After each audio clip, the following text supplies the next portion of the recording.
오늘 하나님은 이스라엘 백성에게 세 가지 절기를 지키라고 말씀을 하고 계십니다.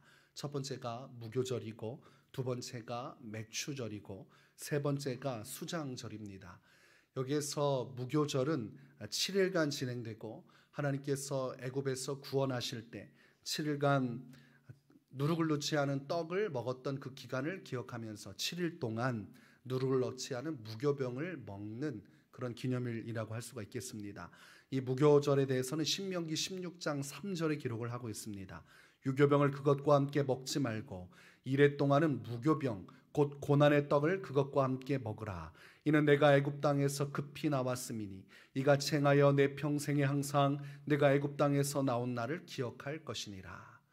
하나님께서 출애굽시켜 주셨던 그 영광의 날들을 회상하고 하나님의 은혜를 기리기 위해서 7일간 이 무교병을 먹으면서 누룩을 넣지 않은 떡을 먹으면서 주님의 은혜를 또 감사하는 시간을 갖는 것입니다.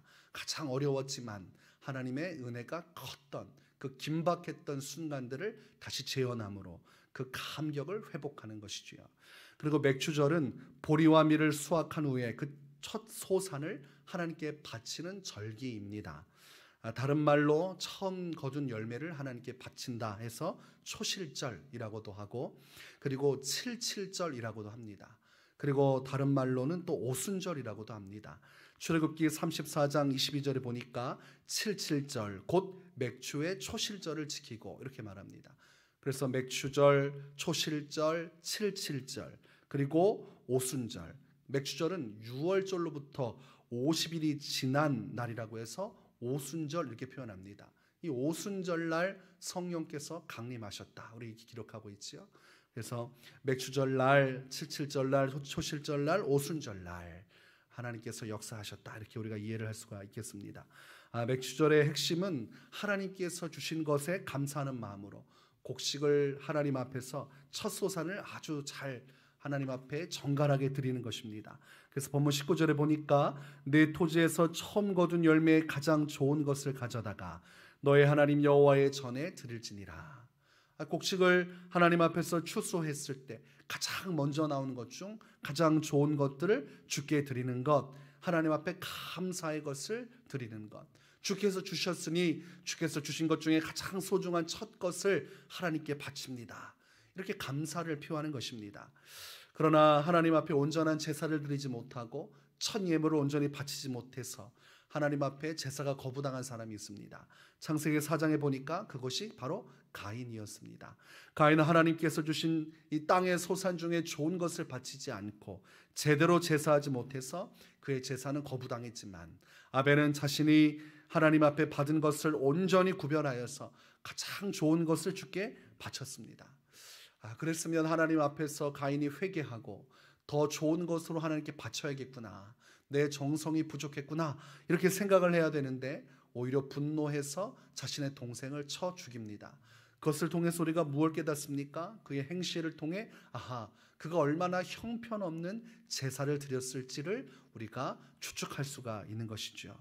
또 하나님은 수장절을 지키라 이런 말씀을 하고 계십니다. 16절에 보니까 내가 수고하여 이룬 것을 연말에 밭에서부터 거두어 저장함이니라 이렇게 되어 있습니다. 이제 한 해의 모든 농사가 다 끝나면 이것을 창고에 모아드릴 것입니다. 그러면 그 모든 결실을 거두고 나서 한 해 동안 그 모든 결실을 얻게 하신 주님께 감사하는 날, 이게 수장절입니다. 그러면서도 이 수장절을 성경은 또한 초막절이라고도 부릅니다. 수장절, 초막절 같이 사용하는 거예요. 이 수장절 동안에 이 7일 동안 이들이 이것을 지키는데, 그때 이스라엘 백성들이 어떻게 행동을 하냐면 7일 동안 이 초막에 거주합니다. 들에다가 초막을 치고 그곳에서 7일간 지내면서 이들이 행하는 것은 출애굽 이후에 40년간 광야에서 방랑했던 그때를 기념하는 일을 하는데, 그게 초막절입니다.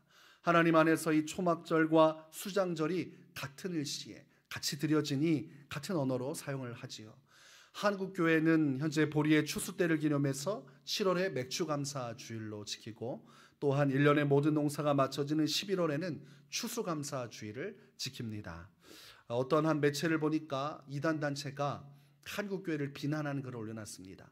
추수감사 주일은 성경에 없는 것인데 이 추수감사주의를 하고 있는 한국교회는 심판을 받게 된다. 뭐 이런 내용을 써놨어요. 구약의 절기를 꼭 지켜야만 되는 것은 아니지만 또한 그것을 지킨다고 해서 그것이 죄가 되지도 않습니다. 얼마나 어리석은 글들입니까? 절기의 본질을 우리가 마음속에 되새기고 하나님 앞에 감사할 수 있다면 언제 감사하든 어떤 감사하든 그 감사는 의미가 있는 것입니다. 추수감사주일로 지정하고 한 해 동안 주께서 행하신 것을 감사하는 것이 오늘 본문의 아주 중요한 핵심과 연결이 되고 있는 것이죠. 주께서 행하신 일을 기억하고 감사한다고 하는데 그것이 무엇이 문제가 되겠습니까? 우리가 추수감사주를 지키고 하나님 앞에 감사하는 것은 맥주절의 정신과도 일치하고 또한 초막절의 정신, 수장절의 정신과도 일치하는 것입니다. 첫 열매로 주께 감사하고 모든 풍성한 것으로 인해서 또한 감사하는 것, 온전하고 바른 것입니다. 감사하기 때문에 문제가 되는 것이 아니라 실제적인 문제는 감사하지를 않기 때문에 문제가 된다고 할 수가 있겠습니다. 오늘날 은혜는 받고 싶지만 그 은혜에 대한 감사를 하고 싶어 하지 않는 신앙인들이 많습니다. 주님 앞에 은혜는 공짜로 받고 싶은데 하나님 앞에 물질로 감사하는 것은 싫은 것입니다. 그러니까 참 아이러니하죠. 받고는 싶은데 그 은혜에 대해서는 감사하고 싶지 않고 그 은혜만을 받고 싶으니 그래서 이것을 도둑놈 심보 이렇게 말할 수 있습니다. 그리고 이것을 철부지 신앙, 어린아이들은 받기만 하지 주질 않지 않습니까? 그런 철부지 신앙과 같다고도 할 수 있겠습니다. 하나님께서 오늘 무교절을 지키고 맥주절을 지키고 수장절을 지키라는 것은 하나님께서 행하신 일들을 기억하고 그 일을 행하신 주께 마땅한 감사를 드려야 된다. 이게 핵심인 것입니다. 그 은혜 누리고 그 은혜 받고 모른 척하고 잊어버리고 하나님과의 관계가 단절된 채로 살아가는 것, 주님이 기뻐하시는 삶이 아닌 것이지요. 누가복음 17장에 보면 예수님은 10명의 나병 환자를 만나십니다. 그리고 그들에게 너희의 몸을 대제사장에게로 보이라 이런 말씀을 합니다. 대제사장에게 몸을 보이는 경우는 한 가지입니다. 자신에게 나병이 떠나가고 자신이 온전해졌을 때 그 확증을 받기 위해 대제사장을 만나야 합니다. 만나라는 것은 무슨 말입니까? 믿고 대제사장에게로 가면 치유가 일어날 것이다. 정말 이 말씀을 믿고 10명의 사람들이 돌아갔습니다. 그리고 치유되었습니다. 중요한 것은 그들 중에 딱 한 명만 예수님께로 돌아와 그 발 앞에 엎드렸다고 성경은 기록을 하고 있습니다. 그 사람이 바로 사마리아 사람이었다 기록을 하죠. 그럼 나머지 사람들은 유대인이라는 것을 알 수 있죠. 다수의 유대인들은 자신들이 치유받고 기뻐서 자신들의 일상으로 돌아갔지만 이 사마리아 사람은 예수님이 행하신 그 은혜를 기억해서 다시 원래 있던 자리로 돌아가 그 앞에 엎드려 감사했노라 성경은 기록을 합니다. 그러면 그것을 보고 나서 예수님이 어떻게 반응하셨는지가 아주 중요한 것입니다. 누가복음 17장 17절 18절을 보면 이렇게 기록을 합니다. 예수께서 대답하여 이르시되 10사람이 다 깨끗함을 받지 아니하였느냐? 그 9은 어디 있느냐? 이 이방인 외에는 하나님께 영광을 돌리러 돌아온 자가 없느냐 하시고 이렇게 기록을 하고 있습니다. 아니 10명이 하나님의 은혜를 받았는데 고작 이 이방 사람 한 명만 돌아오고 나머지 9명은 어디 있는 것이냐? 하나님께서 은혜를 베푸셨으면 감사할 수 있어야 되는데 왜 아무런 감사가 없느냐? 예수님이 명확하게 그들의 잘못을 지적을 하고 있는 것이죠. 우리가 사람 관계에 있어서 제일 중요한 것은 감사할 수 있어야 한다는 것입니다. 사회적으로 성공하고 사람들에게 사랑받는 사람들의 아주 특징이 있는데 감사를 표할 수 있는 것이죠. 자기가 받은 은혜에 대해서 인정하고 감사할 수 있는 사람, 또 은혜를 받기 원하여서 또 감사하는 사람도 있습니다. 어쨌든 그 감사의 마음이 있을 때 사람 관계에도 모든 것들이 풀려지고 그 감사 속에서 더 큰 은혜를 누릴 수가 있는 것입니다. 하물며 살아계신 하나님, 전능하신 하나님, 우리에게 무언가 받기 위해서 하시는 것도 아니요, 우리를 사랑하여서 긍휼과 자비로 구원의 은총을 내려주시고 우리의 삶의 동반자가 되어주시고 우리가 부르짖을 때마다 응답하시고 자비를 베푸신 하나님 앞에 그 모든 은혜를 얻고도 감사하지 않는다면 이 관계가 어떻게 성립이 되겠습니까? 어떤 사람들은 믿음이 중요하지 물질이 무엇이 중요하냐 이렇게 말을 하는 사람이 있습니다. 자신의 자녀들이 훗날 성장했는데 부모님 마음이 중요하지 않겠습니까?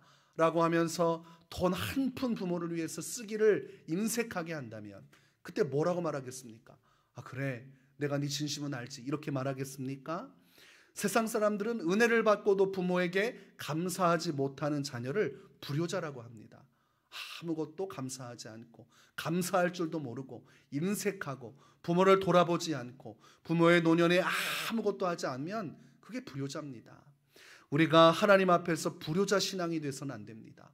아버지 되신 주님이 우리에게 주신 은혜가 있는데 내가 믿으니까 괜찮지 않습니까? 그것은 어리석은 것이며 하나님을 능욕하는 것과 같습니다. 하나님께 마땅히 드려져야 할 은혜를 내 몇 마디 말로 그렇게 우습게 만들어버리는 것이죠. 오늘 또한 신명기 16장 16절 17절에 이렇게 기록을 합니다. 너희 가운데 모든 남자는 1년에 3번 곧 무교절과 칠칠절과 초막절, 이렇게 기록을 하고 있습니다. 그러니까 오늘 본문과 연결해 보면 무교절과 맥주절과 수장절, 이 3대 절기를 너희가 지켜서 내 하나님 여호와께서 택하신 곳에서 여호와를 배웁되 빈손으로 여호와를 배웁지 말고 각 사람이 내 하나님 여호와께서 주신 복을 따라 그 힘대로 드릴지니라. 이렇게 되어 있습니다. 이 오늘 기록하고 있는 3가지 절기를 통해서 핵심이 뭐냐면 하나님 앞에 나와서 그 은혜를 기억하고 빈손이 아니라 최선을 다해 주님께 감사를 표해라. 이게 오늘 절기의 의미입니다. 또한 고린도후서 9장 7절을 보니까 각각 그 마음에 정한 대로 할 것이요 인색함으로나 억지로 하지 말지니 하나님은 즐겨내는 자를 사랑하시느니라. 이렇게 되어 있습니다. 그러니까 성경은 은혜 받기를 간구하고 은혜 받는 것 또한 중요하다고 말하지만 은혜를 받은 사람으로서 성도로서 자녀로서 마땅히 최선을 다해서 주 앞에 물질을 드리고 감사를 표하는 것도 그만큼 중요하다고 말을 하고 있는 것입니다. 동전의 양면과 같이 아주 중요한 거예요. 이건 함께 가야 되는 것입니다. 하나님을 믿고 신앙의 승리를 이루고 은혜를 받고 내 힘써 감사하고 또한 그 감사한 만큼 주님은 또한 은혜를 베푸시고 더 큰 은혜와 복으로 이끌어 가시고 이것들이 선순환이 되어야 되는 것입니다. 그리고 이것이 참된 지혜라고 할 수가 있겠습니다. 하나님 앞에 물질을 드리는 것에 마음이 연약해져서 시험당하고 아까워하고 괴로워하고 억지로 드리고 빈손으로 오고 이것은 주님 보시기에 민망한 것이지요. 아주 민망한 것입니다. 오늘 우리가 하나님을 정말로 사랑하고 감사하면 아까울 수가 없습니다. 그분이 내게 행하신 일들을 정말 제대로 깨닫는다면 이 모든 것이 하나님 앞에 다 드려도 아깝지 않은 것입니다. 그래서 우리가 진실한 은혜를 받아 누리고 그 안에서 감사할 수 있을 때 그 속에 주님의 더 큰 은혜와 복이 임한다는 것을 기억하고 우리가 부디 말로만의 신앙이 아니라 행함과 진실함으로 우리가 하나님 앞에 모든 것을 드려 감사할 수 있는 삶이 될 수 있기를, 그런 효자 신앙으로 주 앞에 서시기를 주의 이름으로 축원합니다.